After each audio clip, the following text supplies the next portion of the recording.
အချုပ်ခရိယန်တွေရဲ့ပွဲကိုမုံနေဆက်ဆုပ်ရွံ့ရှာတယ်ဒါကြောင့်မို့လို့အငယ်23မှာသင်တို့တခြင်းသံကိုပယ်ရှားကြလို့ဟေးမင်းတို့တခြင်းမဆုနဲ့ဖယ်လိုက်ဖယားကပြောတယ်တယောသံကိုလည်းငါနားကြီးလှ၏အဲ့တော့ကနေ့ခရိယန်ရဲ့ပွဲတွေကိုကျွန်တော်တို့ကြည့်တဲ့အခါမှာတစ်ပီလေးအငယ်3မှာဘုရားရှင်နှုတ်ကပတ်တော်ကပြောနေတဲ့စကားတွေကိုကနေ့ခရိယန်တွေကျွန်တော်တို့ဆဲစိတ်နားထောင်ကြရဖို့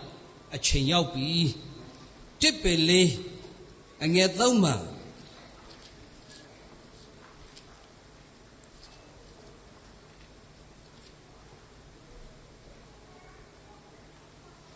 သာသနာပလူတို့အလိုတို့လိုက်၍ကိလေသာညှဉ်းညူးခြင်းကာမတပ်မဲ့ခြင်းစပြည့်ရည်နှင့်ယဉ်မှုခြင်းပွဲလုခြင်းတောက်ကျူးခြင်းဆိုပြီးတော့ဖော်ပြပါ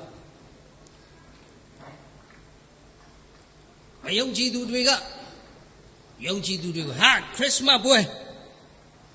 ငါ့ကိုအရက်တိုက်ဟာတကယ်ချင်းငါ့အိမ်မှာဝယ်ထားပြီးအစင်သက်မဲ့ဆိုပြီးခရစ်စမတ်ပွဲဟာအရက်မပါရင်မပြီးတဲ့ပွဲလို့ဖြစ်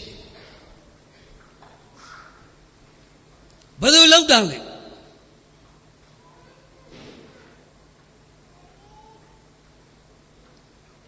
အခုနကျွန်တော်တို့ပြတ်သွားပြီ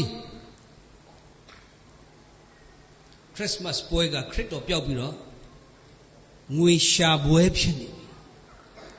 ဈေးရောင်းပွဲဖြစ်ဈေးဘာကြောင့်ရောက်လဲငွေရှာတာယေရှုခရစ်တော်ဟာဒီလောကကိုကြွလာခြင်းဟာခရစ်စမတ်ကိုအကြောင်းပြုပြီးငွေရှာဖို့ကြွလာတာမဟုတ်ဘူးဗျ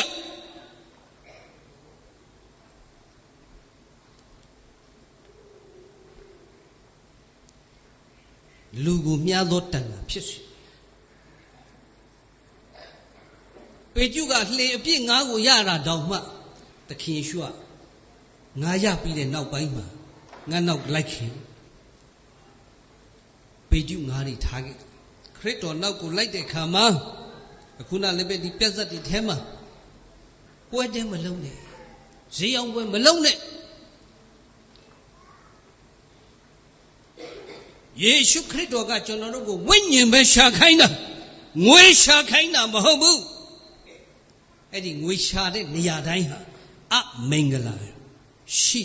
အမင်္ဂလာ